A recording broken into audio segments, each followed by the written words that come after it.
पीछे हर एक शांति के पीछे एक जंग है। अपने पड़ोसी से बोलो बोलो, हर एक पीस के, हर एक शांति के पीछे एक बड़ी जंग है। आमीन। अब यहाँ पे जब दाऊद को परमेश्वर ने विश्राम दिया तो बाइबल कहती है, आपको दो तरीके से इसको समझना है। बाइबल कहती है कि परमेश्वर ने उसको चारों ओर के शत्रुओं से विश्राम दिया। विश्राम कैसे दिया? बाइबल कहती है हर बार उसको विश्राम से पहले उसको एक लड़ाई लड़नी पड़ती थी, उसको एक फाइट लड़नी पड़ती थी। और परमेश्वर का जब इसमें दो चीजें सीखने वाली। बाइबल कहती है कि उसने कहा कि अब मैं विश्राम में हूं, अब मैं परमेश्वर का भवन बनाऊंगा। एक बात आपको हमेशा याद रखनी है, जब तक एक विश्वासी आराम में और विश्राम में नहीं जाता, वो उतना परमेश्वर का काम नहीं कर सकता जितना एक आराम वाला और परमेश्वर में विश्राम वाला व्यक्ति कर सकता है। आपको बात बड़ी आज बाइबल स्टडी मुझे यहाँ बैठना पड़ेगा, क्योंकि मुझे अलग अलग वचनों में आपको लेके जाना पड़ेगा और बाइबल मेरे पास होना जरूरी है। एक बात हमेशा याद रखो, अगर आपको मालूम है कि परमेश्वर ने आपसे वायदा किया कि मैं तुझे बेस्ट दूंगा, तेरा घराना बेस्ट होगा, तेरा तेरा तेरा परिवार बेस्ट होगा, तेरा फाइनेंस बेस्ट होगा। मैं ऐसे लोगों से पर्सनली जानता हूं जिनको 500 रुपए की जॉब आज से 15 साल पहले छूट जाती थी और वो धक्के खाते थे और परमेश्वर में बिल्कुल नए थे।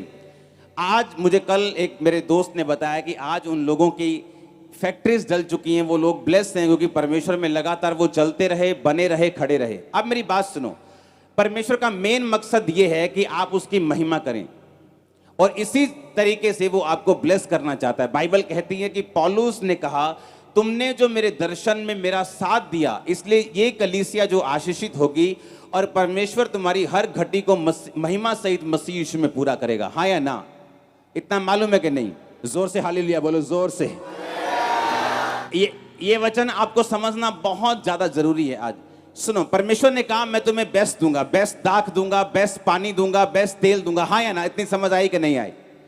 अब हमें ये बात समझ आ रही है दाऊद के इन वचनों को पढ़ के कि जब वो विश्राम में था तब उसने बात की कि मैं यहोवा के भवन को बनाऊंगा। जब तक वो विश्राम में नहीं था तब तक उसको यहोवा का भवन बनाने की यादचित नहीं आई, क्योंकि वो अपनी ही फाइट्स में कि परमेश्वर मुझे क्या क्या देना चाहता है और परमेश्वर मुझे ये देश देना चाहता है, तब तक अपनी ही लड़ाइयों में वो बिजी था।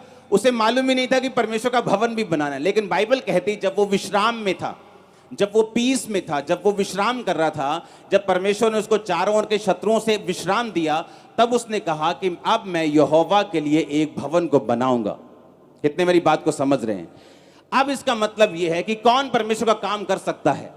कौन वो व्यक्ति है जो परमेश्वर का काम ज्यादा कर सकता है? जिसको परमेश्वर ने सारी लड़ाइयों से विश्राम दिया हो। आमीन।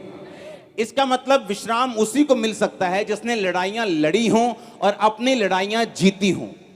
कितने इतने तक बात को समझ गए हो?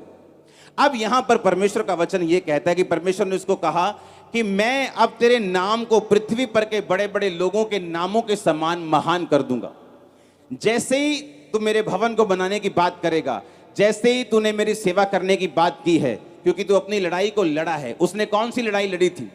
हर बंदे की लड़ाई अलग है। किसी की लड़ाई व्यभिचार से है, किसी की लड़ाई चोरी से है, किसी की लड़ाई डर से है, किसी की लड़ाई रिश्तेदारों से है, किसी की लड़ाई किसी चीज से है। हर एक व्यक्ति की कमजोरी और हर एक व्यक्ति की लड़ाई जो है वो अलग अलग है। कितने मेरी बात को समझ